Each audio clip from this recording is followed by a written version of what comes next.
నమస్తే, welcome to Telugu 360. Mandakrishna Madiga గారు 1000 గొంతుకులు లక్ష డప్పులనే programme అయితే నిర్వహిస్తారు. దానిలో భాగంగానే రేవంత్ రెడ్డి గారు పర్మిషన్స్ ఇవ్వకపోవడం వల్ల ఎంఆర్పిఎస్ నాయకులు అయితే కొంత మండిపడుతున్న సిచ్యువేషన్ అయితే కనబడుతుంది. రాష్ట్ర నాయకులు నరేష్ గారు అయితే ఉన్నారు, ఒకసారి అయితే తెలుసుకుందాము. చెప్పండి అన్న, ఎలా చూస్తూ ఉన్నారు? రేవంత్ రెడ్డి గారు మొన్నటిదాకా మీరు 1 month నుండి ప్లాన్ అయితే చేస్తూ ఉన్నారు. అసలు నిరాకరించడానికి గల కారణాలు ఏమై ఉంటాయి అనుకుంటారు? వాళ్ళు కేవలం కొన్ని అభూత కల్పనలు, అపోహలతోని, అనుమానాలతోని మాకు 1000 గొంతుల లక్ష డప్పుల కార్యక్రమానికి అనుమతి వాళ్ళు నిరాకరించడం జరిగింది. ఆ నిర్ణయాలను ప్రభుత్వం పునఃసమీక్ష చేసుకోవాలని మేము కోరుతున్నాం. మేము మా జాతి ఆకాంక్షను డప్పు రూపంలో వ్యక్తపరచాలనుకున్నాం. డప్పు అనేది మా జాతి సాంస్కృతిక వాయిద్యం.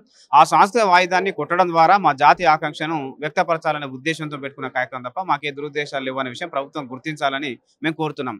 మేము పర్మిషన్కు కోరే సమయంలోనే క్లియర్గా చెప్పడం జరిగింది. మాది ప్రజాస్వామ్య పద్ధతిలో శాంతియుతంగా మా జాతి ఆకాంక్ష వ్యక్తపరచడం కోసం మాత్రమే డప్పులను పట్టుకొని మేము ప్రదర్శన చేస్తున్నాం. మేము 30 సంవత్సరాల కాలంలో చాలా రూపాల్లో మా ఆకాంక్షలు వ్యక్తపరచినాం. కానీ మొదటిసారి ఒక సాంస్కృతిక రూపంలో, అది కూడా మా జాతీయ సాంస్కృతిక వాయిద్యమైన డప్పు రూపంలో వ్యక్తపరచాలనుకున్నాం. కాబట్టి దీనికి అనుమతి ఇవ్వాలని వారు కోరడం జరిగింది.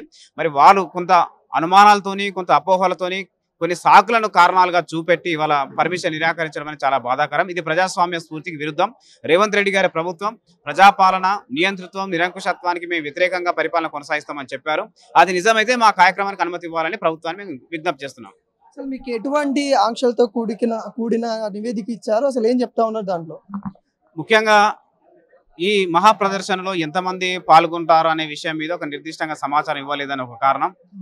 మరో కారణం, గతంలో జరిగిన అనుభవాల దృష్ట్యా మరి ఈ కార్యక్రమం లక్షల మంది తరలి వస్తున్నారు కాబట్టి నిర్వాహకుల చేతుల నుండి బయటికి వెళ్లే ప్రమాదం ఉంది. కొంతమంది అసాంఘిక శక్తులు ఇందులో చొరబడే ప్రమాదం ఉంది.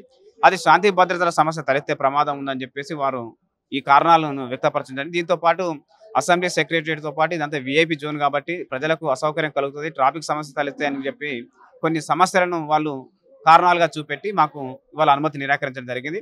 కానీ అవేవి చాలా ప్రాముఖ్యమైన కారణాలు కావు. కేవలం ప్రభుత్వానికి మాకు అనుమతి ఇచ్చే ఉద్దేశం లేదు కాబట్టి ఏదో ఒక కారణం చెప్పాలనే ఉద్దేశంతో శాస్త్రీయంగా ఎలాంటి ఆధారాలు లేని కేవలం అపోహలను, అనుమానాలను పరిగణ తీసుకొని ఇచ్చినటువంటి ఈ కారణాలే తప్ప దాంట్లో ఏమాత్రం నిజాయితీ కానీ చిత్తశుద్ధి కానీ ప్రభుత్వానికి లేదు.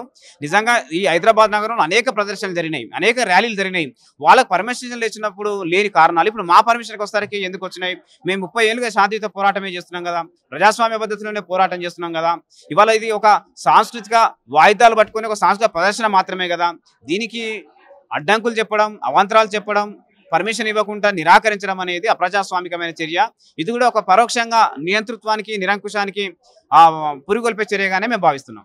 రాష్ట్ర గవర్నమెంట్ ఏర్పడే సమయంలో మేము ఎవరి గొంతైనా వినపడతాం, ఏదైనా ఏ కార్యక్రమం అయితే అంటే గతంలో ధర్నా చౌక్ లాంటివి లేకపోయినా కానీ అవన్నీ ఎత్తేస్తామని చెప్పాను. కానీ ఈ రోజు ఇలా అడ్డుకోవడాన్ని ఎలా వస్తూ ఉన్నారు? మాటల్లో 100 మాటలు చెప్పింది కానీ ఆచరణలో వాళ్ళకి నిజాయితీ లేదనే విషయం దీని ద్వారా రుజువైతుంది. ఇప్పటికి కూడా సమయం ఉంది.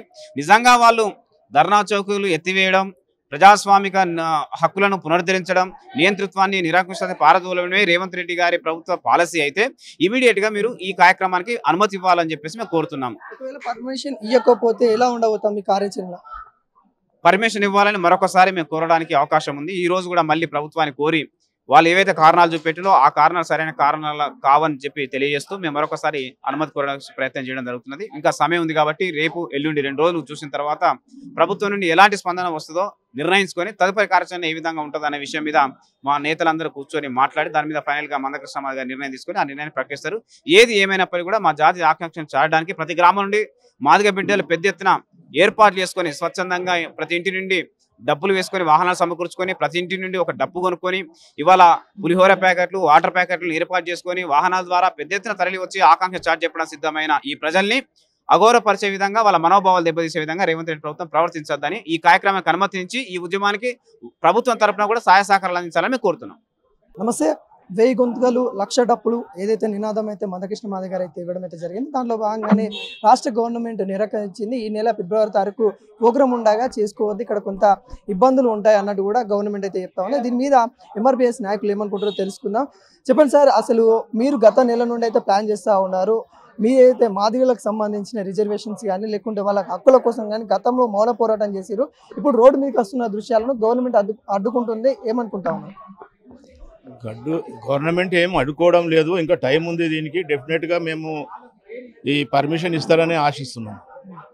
సో ఏ పోరాటానికైనా కూడా వాళ్ళు ముందు ఇవ్వకుండా నిరాకరించి తర్వాత మా నుండి వాళ్ళకు విజ్ఞప్తి పోయినప్పుడే వాళ్ళు ఏదైనా స్పందించి న్యాయమైన పోరాటం కాబట్టి డెఫినెట్గా మాకు పర్మిషన్ ఇస్తారని ఆశిస్తున్నాము. రేవంత్ రెడ్డి గారి మీద పూర్తి విశ్వాసము నమ్మకం ఉన్నది కాబట్టి ఈ పర్మిషన్ కోసం మేము సంప్రదించడం జరిగింది వాళ్ళు.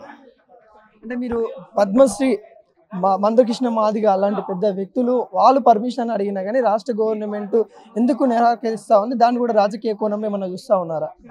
రాజకీయం కోణం అంటూ ఏమీ ఉండదు. ఇప్పుడు అన్ని సబ్బండ వర్గాలు మనకు అన్ని కులాల వాళ్ళు మద్దతు ఇస్తున్నారు, సాంఘీభావం తెలిపారు. ప్రతి చోట సభలు సమకూర్చుకొని సభలు ఏర్పాటు చేసి సభలలో కూడా సాంఘీభావం తెలిపారు. దీంట్లో అన్ని విప్లవకారుల నుండి మేధావ శక్తి నుండి కూడా మనకి ఎంఆర్పిఎస్ మద్దతు పూర్తి సాంఘీభావం తెలుపుతున్నారు. కాబట్టి ఎట్టి పరిస్థితుల్లో వాళ్ళందరి ప్రెషర్ కూడా మన ప్రభుత్వంపై ఉండి రేవంత్ రెడ్డి గారికి వాళ్ళు కూడా దృష్టికి తీసుకొచ్చి పర్మిషన్ ఇచ్చే ఏర్పాటు చేస్తారని పూర్తి విశ్వాసంతో ఉన్నాం. ఒకవేళ పర్మిషన్ ఇవ్వకపోతే మీ కార్యాచరణ మీ అధిష్టానం ఏం చెప్తా ఉంది? పర్మిషన్ ఇవ్వకపోతే అనేది ఉండదు. ఒకసారి ఈ వర్గీకరణ పర్మిషన్ ఇవ్వకుండా వర్గీకరణ చేసినాక ఇది విజయోత్సవ ర్యాలీగానే దీన్ని భావిస్తుంది.